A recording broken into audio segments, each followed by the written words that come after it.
Hello friends, আজকের গল্পটা এমন এক ছেলেকে নিয়ে যে কিনা নিজের থেকে 10 বছরের বড় টিউশন টিচারের প্রেমে পড়ে যায়। তারপর সে বিবাহিত। এরপর ছেলেটা তার টিচারকে নিজের করে পাওয়ার জন্য এমন কিছু ঘটনা ঘটাতে থাকে যেটার ফলে টিচারের ইচ্ছা না থাকলেও তাকে মানা করতে পারে না। তো চলুন দেখে নেওয়া যাক ছেলেটা তার টিচারকে কাছে পাওয়ার জন্য কি কি কর্মকাণ্ড ঘটিয়েছিল। তো মুভির শুরুতে আমরা 19 বছর বয়সী একটা ছেলেকে দেখতে পাই যার নাম রয়। কিন্তু তার লেখাপড়া নিয়ে বলতে গেলে ক্লাস 10 পর্যন্ত সে কোনো রকমের টেনে হিচড়ে পার করেছে, আর এখন সে কলেজে পড়ে। কিন্তু সেটাতেও তার মন নেই। আর কলেজ থেকে তার নিজের ঘর অনেক দূরে থাকার কারণে বর্তমানে সে তার আন্টির বাড়িতেই থাকে। সেখানে থেকে যাতায়াতের সুবিধা হয়। কিন্তু এই যে ছেলেটার লেখাপড়ার পেছনে তার পরিবার এত ঝামেলা পোহাচ্ছে, সেখানে তার কোনো নজরই নেই। সে ঘুরে ফিরে সময় নষ্ট করবে, এটাই তার স্বপ্ন। আর নর্মালি বলতে গেলে কলেজে ওঠার পর এমন ছেলেদেরকেই বেশি দেখা যায়। এখানে বলে রাখি, রয়ের একটা শখ আছে, যেটা হলো সে যে কোনো প্রোগ্রামে বন্ধুদের সাথে পারফর্ম করতে পছন্দ করে। এই বিষয়গুলিতে সে খুবই ওস্তাদ। প্রতি সপ্তাহেই কোনো না কোনো জায়গায় তারা বন্ধুরা মিলে নাচ গানের পারফর্ম করে। আর সারা রাত পার করে সে তার আন্টির বাড়িতে এসে ঘুমিয়ে পড়ে। পরদিন কলেজেও যায় না। এটাই হলো তার জীবন। যে বিষয়টা নিয়ে রয়ের মা আর আন্টি দুজনেই খুব বিরক্ত। তাই আজকে রয়ের ওসব কাণ্ড কারখানা সম্পর্কে জানতে পেরে তার মায়ের খুবই রাগ হয়। রয়কে সে আর খরচ করে লেখাপড়া করাবে না, তাকে কাজে লাগিয়ে দেবে। এজন্য আন্টির বাড়িতে এসেছে তাকে নিয়ে যেতে। কিন্তু সেখানে রয়ের আন্টি তাকে বোঝায়, এখন মাথা গরম করিস না, আর মাত্র 6 মাস সময় আছে, তারপর তার ফাইনাল এক্সাম, অন্তত পরীক্ষাটা দিই। আমার পরিচিত একজন টিচার আছে, আমি রয়কে ওনার কাছে পাঠাবো, তারপর যা হবার হবে। যা শুনে এবারের মতো রয়ের মা ঘরে ফিরে যায়। তারপর একটা দিন পার হয়ে যায়। পরদিন রয় তার আন্টির কথা মতো সেই টিচারের বাড়িতে প্রাইভেট পড়তে যায়। এখনও সে টিচারকে চেনে না। তবে তখনই একজন মহিলা এসে দরজা খুলে জানায়, তুমি আমার মেয়ের কাছে পড়তে এসেছো তাই না? তুমি একটু বসো, আমি ওকে ডেকে আনছি। তবে ভেতরে যাওয়ার পর তার একটু ফিরতে দেরি হচ্ছিল বলে রয় একটু ভেতরে দেখতে যায়। আর সেখানে সে তার নতুন টিচারের রুমে গিয়ে দেখতে পায় একটা মেয়ে উস্কো খুস্কো চুল নিয়ে পুরো ঘর নোংরা করে একবারে বেপরোয়াভাবে কি যেন করছে। রয় অন্তত এটা বুঝে যায় এই মেয়েটা অন্য কেউ নয়, তার নতুন টিচারই হবে, কারণ ঘরে তো আর অন্য কেউ নেই। আর এটা বুঝতে পেরে কোনো কিছু চিন্তা না করেই সে ঘর থেকে বেরিয়ে তার সাইকেল নিয়ে ফেরত চলে যায়। যা দেখে তার টিচারের মা অবাক হয়ে যায় যে ছেলেটা না বলেই চলে গেল। বাড়িতে ফিরে গিয়ে রয় তার আন্টিকে জানায়, আন্টি, আমার মনে হয় এই টিচারের কোনো মানসিক সমস্যা আছে। আমি পাগলের কাছে পড়তে যেতে পারবো না। যে নাকি নিজের ঘর গুছিয়ে রাখতে পারে না, সে আবার আমাকে পড়াবে কিভাবে? আর এই কথা শুনে তার আন্টি ভাবে যে সে আবারও হয়তো কোনো বাহানা করছে। তাই রয়ের কোনো কথা না শুনেই সে বলে দেয়, এবার তোমার কোনো বাহানা চলবে না। আমি বলেছি তার কাছে তুমি পড়তে যাবে তো তার কাছেই যাবে। আমি তোমার আর অন্য কোনো কথা শুনতে চাই না। যাই হোক, এরপর ঘটনা একদিন সামনে এগিয়ে যায়। সামনে যেহেতু পরীক্ষা, সেহেতু প্রত্যেকটা ছেলে মেয়ের মতো রয়ও তাদের গ্রামের একটা চার্চে প্রার্থনা করতে যায়। আর সেখানে থেকে বের হওয়ার সময় একটা মেয়ে রয়কে ডাকি। রয় তার কাছে যায়। আর তখন মেয়েটা জানায়, আমার নাম ক্রিস্টি, আর খুব সম্ভবত তোমার নাম রয়, তাই না?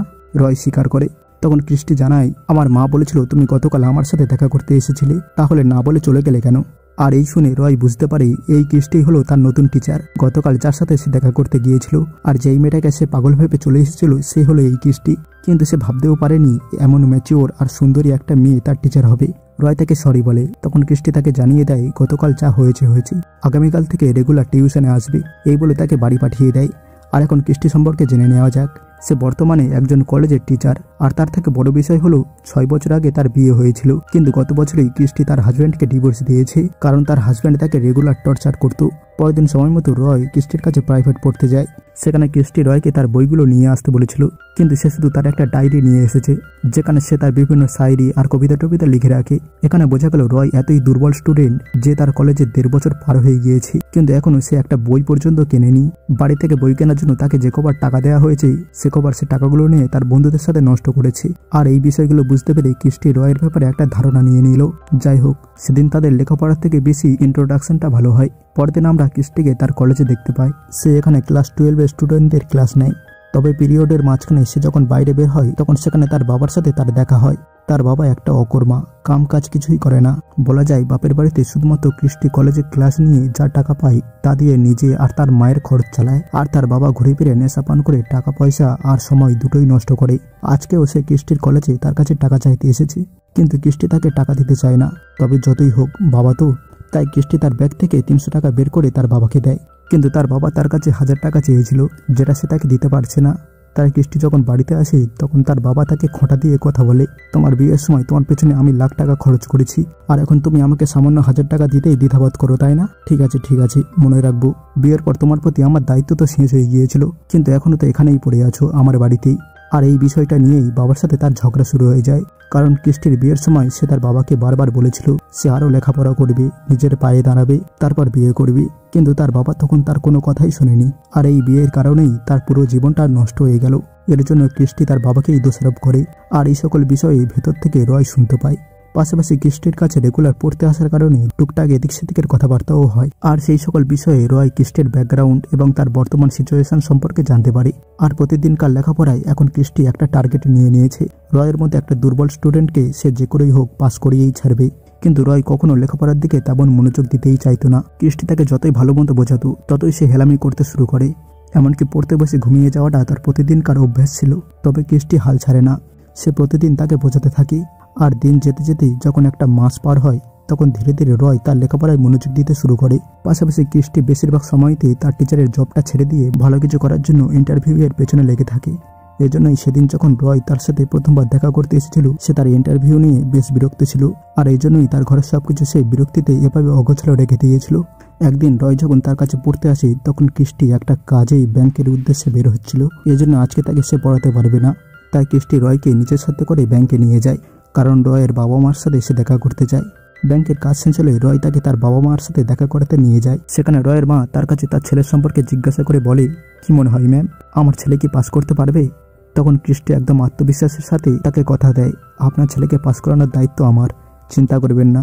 তারপর দুজনে আবারও বাসে করে তাদের বাড়ির দিকে রওনা দেয়। বাসে আজ প্রথম রয় ক্রিস্টিকে একটু সাহস করে তার বিয়ে এবং তার হাজব্যান্ড সম্পর্কে জিজ্ঞাসা করে। সে জানতে চায় তার হাজব্যান্ডের সাথে কি হয়েছিল, তাদের মধ্যে ডিভোর্স কেন হয়েছিল। আর এই শুনে ক্রিস্টি কিছুটা চুপচাপ থাকে, কোনো কথা বলে না। তবে তারপর টপিক ঘুরিয়ে দুজনে অন্য বিষয় নিয়ে কথাবার্তা শুরু করে। আর এই সময়টাতেই রাস্তায় আড্ডা দিতে থাকা রয়ের কিছু বন্ধুরা রয়কে ক্রিস্টির সাথে দেখতে পায়। তাদের বন্ধু একটা মেয়ের সাথে এত হাসিখুশি ভাবে কথা বলছে। তাছাড়াও ক্রিস্টির সাথে এতদিনে রয়ের বেশ ভালোই ফ্রি একটা ভাব তৈরি হয়েছে।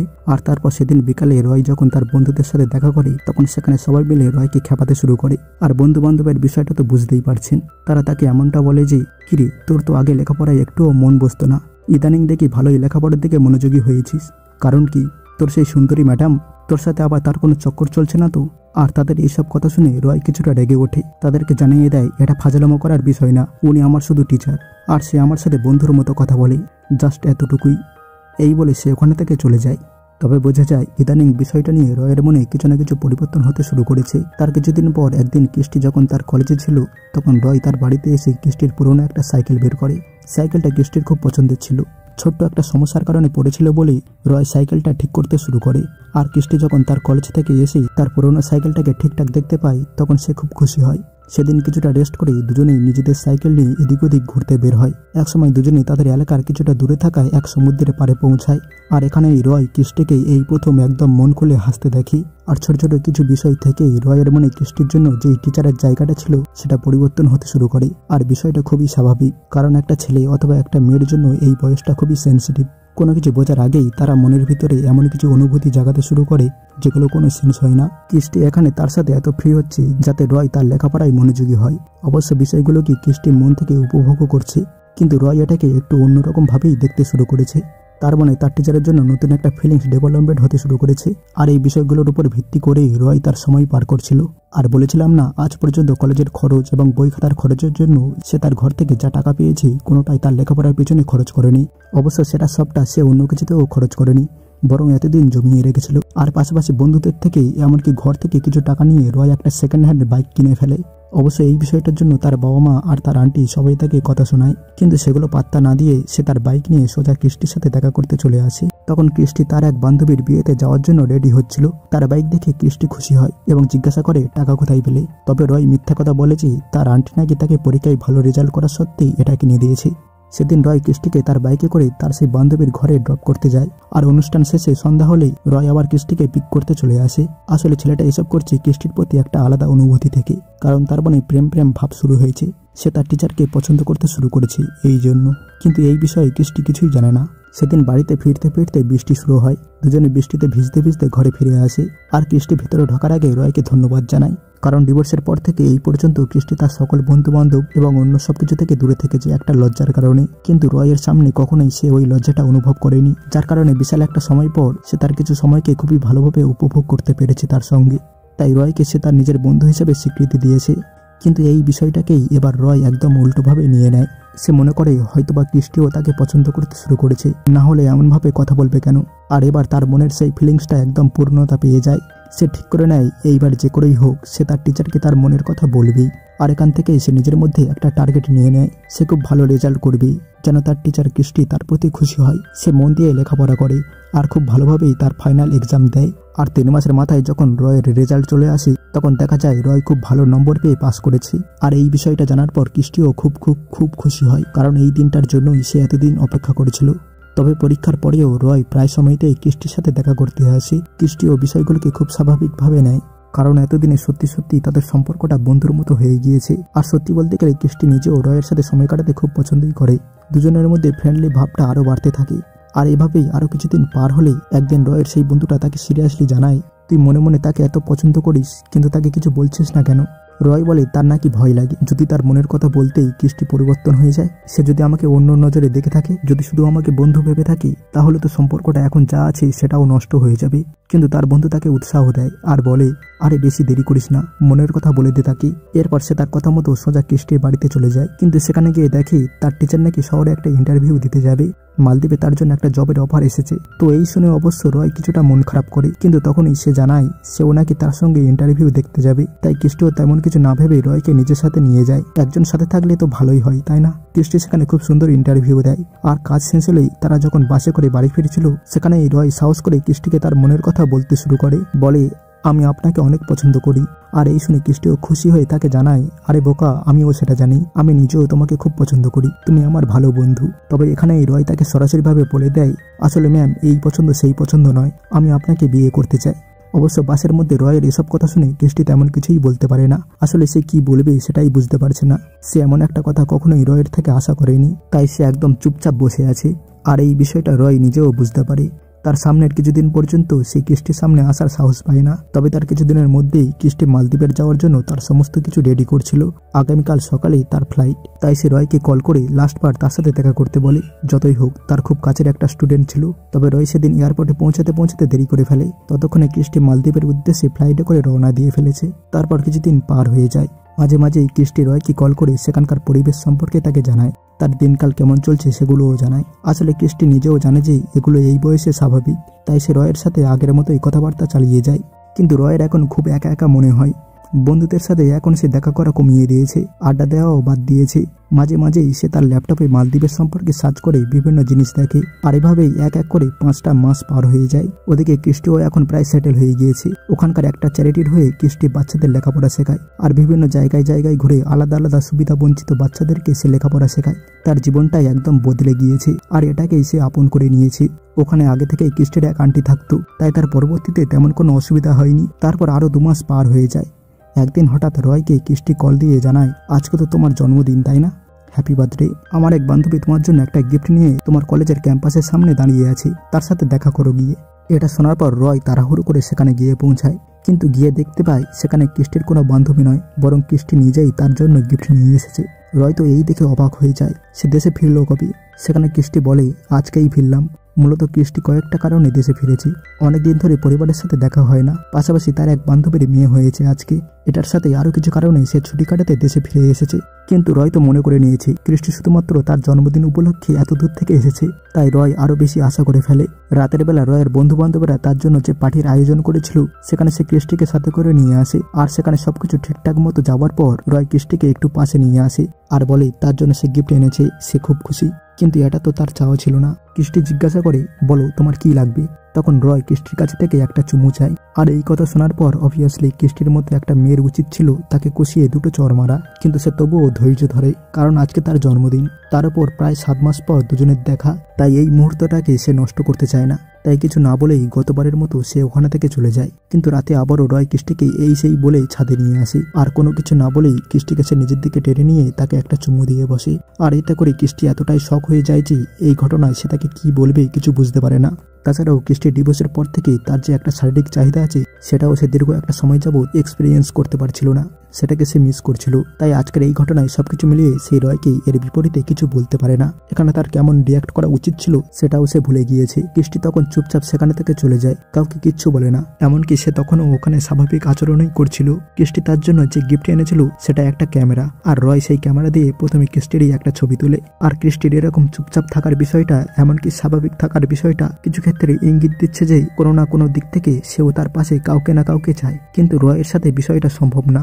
পরবর্তী দিনগুলোতে সবকিছু স্বাভাবিক চলতে থাকে। তাদের মধ্যে আগের মতোই কথাবার্তা হয়, এমনকি দুজনে আগের তুলনায় আরো বেশি ফ্রেন্ডলি হয়ে যায়। কিন্তু আর যাই হোক, কৃষ্টি একটা ম্যাচিওর মেয়ে, সে নিজের ভেতরে থাকা কাম ভাবটাকে সামনে আসতে দিতে পারে না।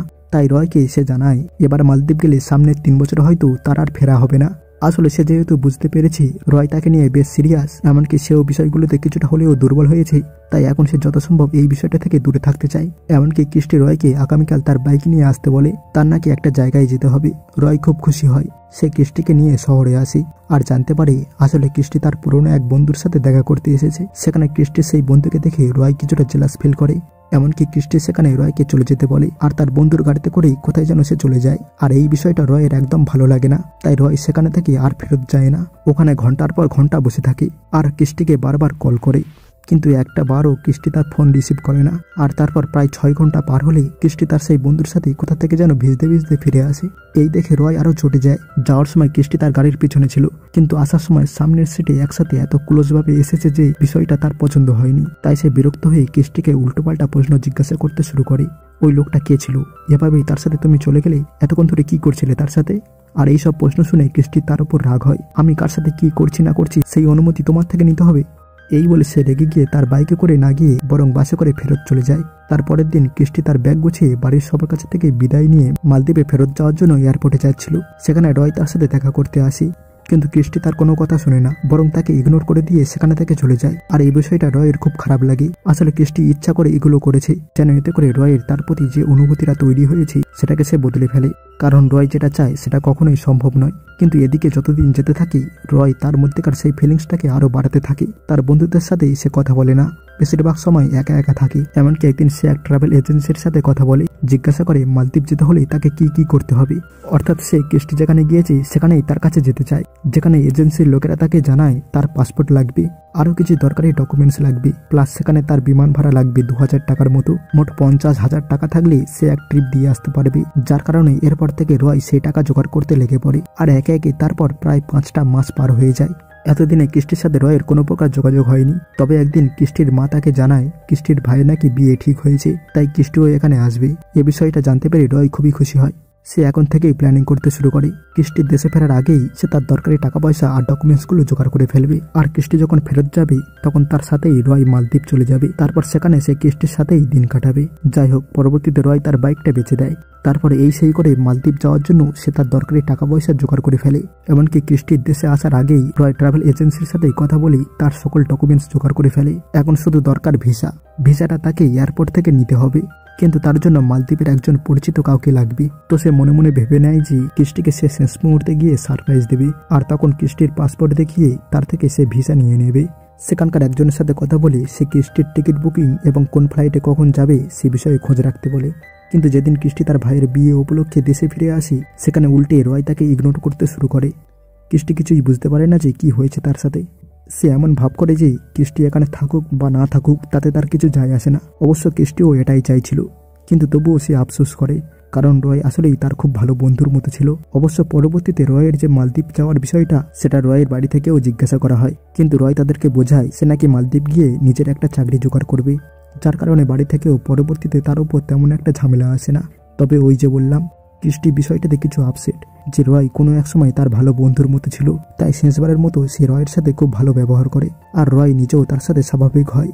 এরপর সে একদিন বাইকে করে বাড়ি ফেরার সময় রয় তাকে জানায়, তোমার জন্য আমি একটা সারপ্রাইজ রেখেছি, আগামীকাল জানতে পারবে সেটা। এরপর চলে আসি তার পরের দিন। রয় এয়ারপোর্টে তার ফ্লাইটের জন্য অপেক্ষা করছিল। আসলে সবকিছু জানতে পেরে সে তার এজেন্সির ওই লোকদের সাথে কথা বলে কৃষ্টি যেই ফ্লাইটে করে যাবে সেই ফ্লাইটের টিকিট কিনেছিল। কৃষ্টি এখনো তার ফ্লাইটের জন্য আসেনি, তাই সে অপেক্ষা করছিল। ঠিক তখনই সেখানে রয়ের এলাকার একটা দাদার সাথে তার দেখা হয়। সে এই এয়ারপোর্টেই কাজ করে। সে জিজ্ঞাসা করে, কোথায় যাচ্ছিস তুই? রয় বলে, মালদ্বীপ যাচ্ছি। তখন সে জানায়, তাহলে তোমার কাছে কাগজপত্র সব ঠিক আছে? কিন্তু রয় জানায় একটু পরে নাকি তার বান্ধবী আসবে, তার পাসপোর্ট দেখিয়ে ভিসার বিষয়টা ক্লিয়ার করতে হবে। কিন্তু মূলত এখনও ক্রিস্টি এটা জানাই না যে রয় তার জন্য অপেক্ষা করছে। এই বলতে বলতে সেখানে ক্রিস্টি চলে আসে। রয়কে দেখে সে খুশি হয়, মনে করে তাকে বিদায় জানানোর জন্যই এসেছে। কিন্তু তখনই তার মনে প্রশ্ন আসে, টিকিট ছাড়া তো তাকে ভেতরে ঢুকতে দেওয়া যাবে না। তখন সে জিজ্ঞাসা করে, কোথায় যাচ্ছ তুমি? তখন রয় বলে, আমি তোমার সাথে মালদ্বীপ যাচ্ছি। এই শুনে ক্রিস্টির চেহারা একদম বদলে যায়। তখন ক্রিস্টির একজন সিনিয়র সেখানে চলে আসে। রয়কে দেখে সে চিনতে পারে মালদ্বীপে থাকা অবস্থায় সম্পূর্ণ ঘটনা ক্রিস্টি তাকে জানিয়েছিল। তাই আজকে বিষয়টা বুঝতে পেরে তিনি রয়ের সাথে খুবই শক্ত ব্যবহার করে। জিজ্ঞাসা করে, কোথায় যাচ্ছ তুমি? বলে, মালদ্বীপ যাচ্ছি ক্রিস্টির সাথে। তখন তাকে সে জিজ্ঞাসা করে, তুমি ওখানে গিয়ে কি করবে? তোমার কোনো কাজ আছে নাকি ঘুরতে যাচ্ছ? তখন সে কিচ্ছু বলতে পারে না। রয় তার প্রশ্নের কোনো উত্তর দিতে পারে না, কারণ রয় হলো এমন একটা ছেলে যে আবেগের ঠেলায় পড়ে সিদ্ধান্ত নিয়েছে। ওখানে গিয়ে কি করবে না করবে সেটা সে জানে না। তাই এখানে তিনি রয়কে কথা শুনিয়ে ক্রিস্টিকে সাথে করে ভেতরে চলে যায়। আর সেখানে রয় ভেতরে গিয়ে ক্রিস্টির কাছে থেকে তার পাসপোর্টের একটা কপি চায়, না হলে নাকি তাকে ভিসা দেবে না। আর এই শুনে ক্রিস্টি সেখানে কিছু না বললেও তার সেই সিনিয়র রয়কে এবার বকাঝকা করতে শুরু করে। তাই এখানে রয়ের কিছু করার থাকলো না। তাই সে কিছু না বুঝেই ইমিগ্রেশনে চলে যায়। সেখানেও তাকে এটা সেটা অনেক কিছু জিজ্ঞাসা করা হয়। মালদ্বীপে আপনার কোনো পরিচিত মানুষ আছে? আপনি কি হোটেল বুক করেছেন অথবা কোনো ট্রাভেল টিমের সাথে আছেন? তাছাড়াও আপনার কাছে কি ডলার আছে? এগুলো না থাকলে আপনি ওখানে গিয়ে কি করবেন? আপনাকে তো এভাবে আমরা অনুমতি দিতে পারবো না। আর এতক্ষণে ক্রিস্টি তার লাগেজ নিয়ে ফ্লাইটে ঢুকে পড়েছে। রয় এদিক ওদিক দৌড়াদৌড়ি করে তার পরিচিত একজন মালদ্বীপে ভ্রমণ করেছে এমন একজনের কাছে গিয়ে সাহায্য চায়, কিন্তু সেখানেও সে সাহায্য পায় না। তাই অবশেষে ইমিগ্রেশন টিম থেকে তার এই দৌড়াদৌড়ি ছোটাছুটি এমনকি ফ্লাইটের টাইম কম দেখে তাকে কোনো রকমে যেতে দেয়। বলে, যদি কোনো পরিচিত মানুষ থাকে তাহলে মালদ্বীপ গিয়ে সেখানকার বিষয়গুলো মিটিয়ে নেবেন। ভেতরে গিয়ে সে আবারও ক্রিস্টির সাথে কথা বলার চেষ্টা করে, কিন্তু এবার ক্রিস্টি নিজেই রয়কে একদম ইগনোর করতে শুরু করে। সে এমন ভাব করে যে রয়কে সে চেনেই না। আর কিছু না বলেই সে ফ্লাইটে উঠে পড়ে। তখন এই বিষয়টা দেখতে পেরে রয়ের সেই দাদাটা তাকে সাজেশন দেয়, আমি বুঝতে পেরেছি তোমার উদ্দেশ্য আসলে কি, কিন্তু আমার যেটা মনে হয় মেয়েটা তোমাকে পছন্দ করে না। বাদ দাও, নিজের জীবনের দিকে ফোকাস করো, ফিরে যাও। কিন্তু তার কোনো কথা না শুনেই রয় ফ্লাইটে উঠে পড়ে। আর তার পরবর্তী সময়টাতে প্রত্যেকে মালদ্বীপে পৌঁছে যায়। সেখানে এয়ারপোর্ট থেকে নিজের বাড়ি ফেরার সময়তেও ক্রিস্টি রয়কে একটা বারের জন্যও ঘুরেও দেখে না।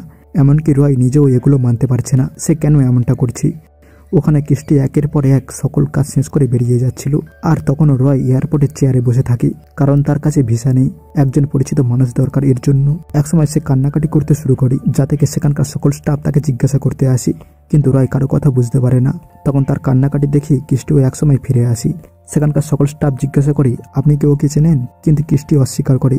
সে স্টাফদের জানিয়ে দেয় উনি সম্ভবত ফেরত যেতে চাইছেন, ফেরত পাঠিয়ে দিন ওনাকে। তবুও রয় কারো কথা মানে না। আর ক্রিস্টি যখন সেখানে থেকে বের হয়ে যেতে শুরু করে তখন রয় সেখানে থেকে উঠে তার দিকে দৌড় দেয়। আর এতক্ষণ এমনিতেই তার আচার ব্যবহারে সবাই একটু সন্দেহ করেছিল। আর এখন তার এভাবে দৌড় দেওয়াটা এয়ারপোর্টে পুলিশ ভিন্ন চোখে থাকে, তাকে ধরে ফেলে আর তাকে মারধর করে। সে কি কোনো টেরোরিস্ট? আর বাইরে থেকে ভেতরকার হই হুল্লার শুনতে পেয়ে ক্রিস্টি আবারও ভেতরে চলে আসি। রয়কে তখন ওখানে সিকিউরিটির আওতায় নেওয়া হয়েছে। তাই ক্রিস্টি ওখানকার লোকেদের সাথে কথা বলে আর তাদেরকে বোঝায়, এই ছেলেটাকে আমি চিনি, ওর সাথে আমার পার্সোনাল কোনো সম্পর্ক নেই। তবে ও ভুল করে না বুঝেই পরিবারের সাথে ঝগড়া করে এখানে চলে এসেছে। তাই আপনাদের কাছে আমার রিকোয়েস্ট, ওকে রিটার্ন টিকিট করে পাঠিয়ে দিন। তাই ক্রিস্টির কথা অনুযায়ী পরবর্তীতে এয়ারপোর্ট কর্তৃপক্ষ রয়কে আবার একটা রিটার্ন ফ্লাইটে করে তাকে নিজের দেশে পাঠিয়ে দেয়। ইন্ডিয়াতে ফিরে এসে রয় সমুদ্রের তীরে আসে আর মালদ্বীপের দিকে তাকিয়ে থাকে এবং ক্রিস্টির কথা ভাবতে থাকে। এরপর সে তার কথা ভাবতে ভাবতে ক্রিস্টির দেওয়া ক্যামেরা দিয়ে মালদ্বীপকে দেখার চেষ্টা করতে থাকে। সত্যি অল্প বয়সে প্রেমে ধোঁকা খেলে মানুষ কত কী না করে, এবং এটার সাথেই মুভির সমাপ্ত হয়ে যায়। তো বন্ধুরা, রয় তার ভালোবাসাকে পাওয়ার জন্য যা যা করলো সেটা কি ঠিক ছিল নাকি ভুল, অবশ্যই কমেন্ট করে জানাবেন। দেখা হবে পরের ভিডিওতে। Till then, bye by.